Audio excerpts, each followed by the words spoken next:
What if I told you that the quiet old lady who lived next door was actually a Broadway legend? What if I told you she gave up a Tony Award-winning career for a promise she made to a dying man? And what if I told you she kept that promise for 55 years, wearing the same blue hat every single day, until the day she died?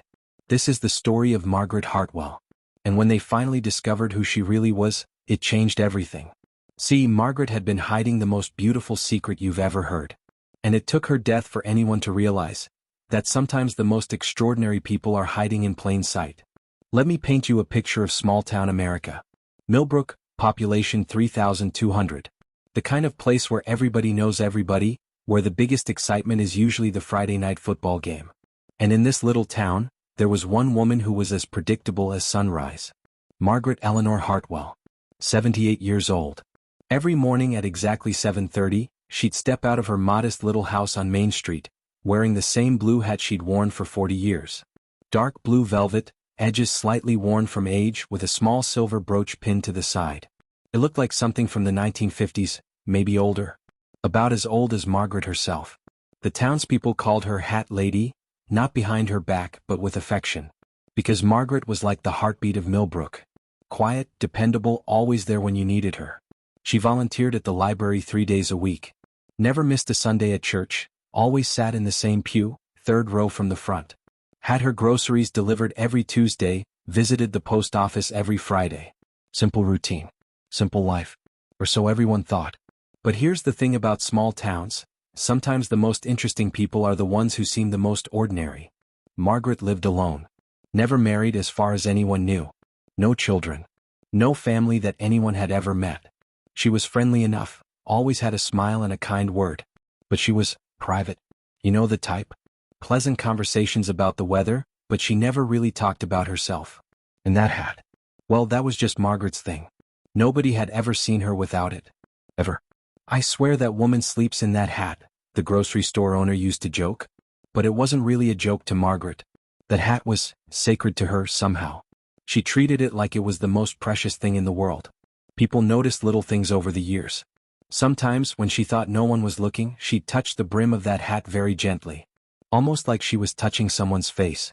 And every once in a while, if you caught her at just the right moment, you'd see her staring off into the distance with this look in her eyes. Like she was seeing something or someone that wasn't there anymore. But nobody asked. Because in small towns you respect people's privacy. Even when that privacy makes you curious. It was a Wednesday morning when Margaret didn't come out for her usual walk. Her neighbor Helen started worrying around 8 o'clock. Margaret was never late. Never. She knocked on the door.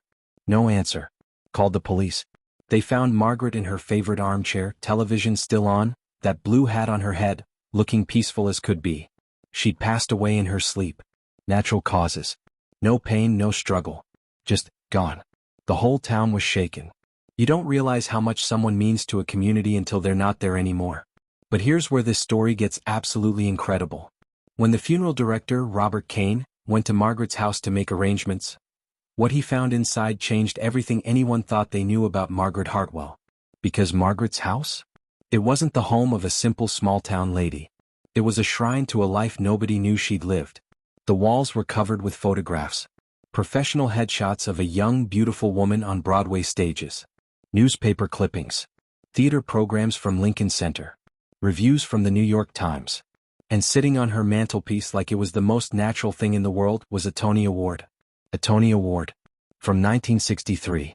Best Supporting Actress Margaret Eleanor Hartwell. Robert Kane's hands were shaking as he read it. Because officially, according to everyone in Millbrook, Margaret Hartwell had lived in this town her entire adult life. But this Tony Award told a very different story. Robert kept looking and the evidence just kept piling up. In Margaret's bedroom he found a trunk. And inside that trunk was the most incredible collection you've ever seen. Playbills from a dozen Broadway shows.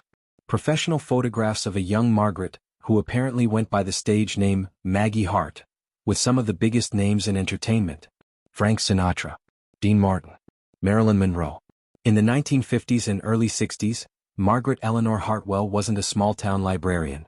She was Maggie Hart, one of Broadway's brightest stars. The newspaper clippings told an amazing story. 12 different Broadway musicals. Movie offers from Hollywood. She was on top of the world. But then, in 1968, at the absolute peak of her career, something happened. The headlines from that time were mysterious. Broadway star Maggie Hart mysteriously leaves stage, and Hollywood's most wanted actress, where did she go? Maggie Hart had simply vanished. At age 23, with everything going for her, she disappeared from the entertainment world completely. And now, 55 years later, Robert Kane was standing in her living room, finally understanding where she'd gone. She'd come to Millbrook. Changed her life completely. Became Margaret instead of Maggie. But why? Why would someone give up everything, fame, fortune, a brilliant career, to live quietly in a small town? The answer was in the last place Robert looked. Inside that blue hat.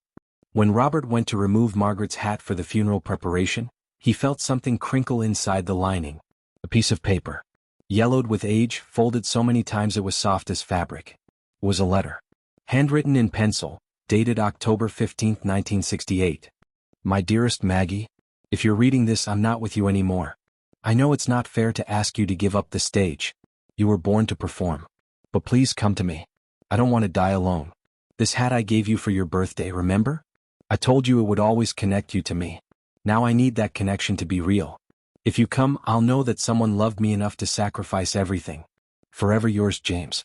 At the bottom was a date, and below that Robert found a newspaper clipping, a tiny obituary.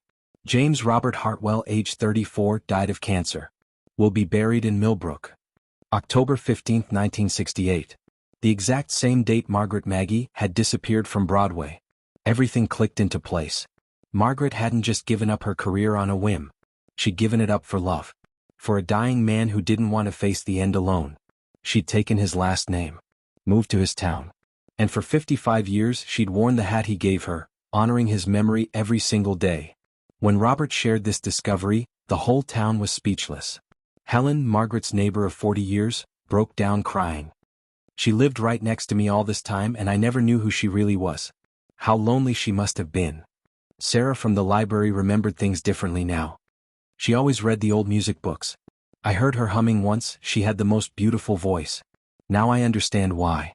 Tom from the grocery store, sometimes she'd get this faraway look like she was somewhere else entirely. Now I know where she was going in her mind.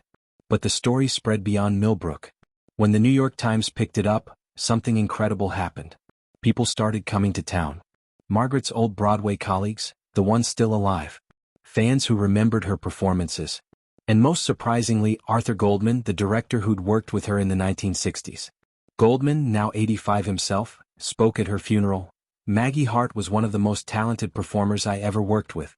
When we lost her, Broadway lost a piece of its soul. But now I understand she didn't lose her way. She found her purpose. And choosing love over fame? That was her greatest performance of all. Margaret's funeral was unlike anything Millbrook had ever seen. The little church was packed. Half the town showed up, of course. But so did people from New York, Los Angeles, even some fans who'd driven from other states. And Margaret had left very specific instructions in her will. She wanted to be buried next to James Robert Hartwell, the man she'd loved enough to give up everything for. Put my blue hat on James's grave, she'd written.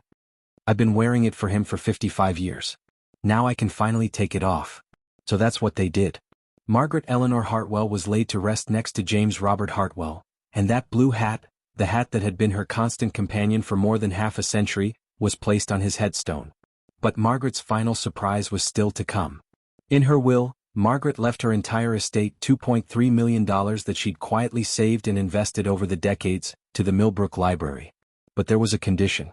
The money had to be used to create an arts and music program for young people. Free lessons, free instruments, free opportunities. Maybe, she'd written, another young artist will find their dreams here. And I hope they get to live those dreams fully, the way I chose not to. Today, the Millbrook Library has the Margaret Eleanor Hartwell Arts Center. The walls are covered with photos from her Broadway days. Young people come there every day to learn music, to dream big, to discover their talents. And in the center of it all, in a place of honor, sits that blue hat. With a plaque underneath that reads, Margaret Maggie Hartwell, 1945 to 2023, Broadway legend, silent hero, love's devotee. The greatest performance is the one no one sees. Margaret's story teaches us something beautiful about sacrifice and love. She could have lived her entire life in the spotlight. Could have been remembered as a Broadway legend, a Hollywood star, a household name. Instead, she chose to be remembered by one person. A man who died young, who needed to know he was loved. For 55 years, every morning when she put on that hat, she was keeping a promise. She was saying, I choose you. I choose love. I choose to honor what we had. Nobody knew. Nobody applauded. Nobody gave her credit. But she did it anyway. Because real love isn't about being seen or recognized. It's about being faithful, even when faithfulness is invisible. Margaret Eleanor Hartwell lived two lives. One in the spotlight, one in the shadows. But the second life, the quiet one, the hidden one, that was her masterpiece. Because sometimes the most extraordinary thing you can do is choose someone else's happiness over your own dreams. And sometimes the most beautiful story is the one that almost never gets told. Today, when people in Millbrook pass that cemetery, they stop to look at two graves side by side. Margaret and James finally together. And that blue hat, weathered by rain and sun, still sits on James's headstone. A symbol of a love so strong, it changed the course of a life. Margaret Hartwell taught her town, and now all of us, that heroes don't always wear capes. Sometimes they wear hats. Blue hats that hold 55 years of faithfulness. If this story moved you, please share it. Hit that like button if you believe love is the greatest adventure of all. And subscribe, because there are more incredible stories of hidden heroes waiting to be told. What city are you watching from? And have you ever discovered that someone you knew had a secret they'd kept their whole life? I'd love to hear your stories in the comments below. Until next time, remember, you never know what kind of beautiful secret the person next to you might be carrying.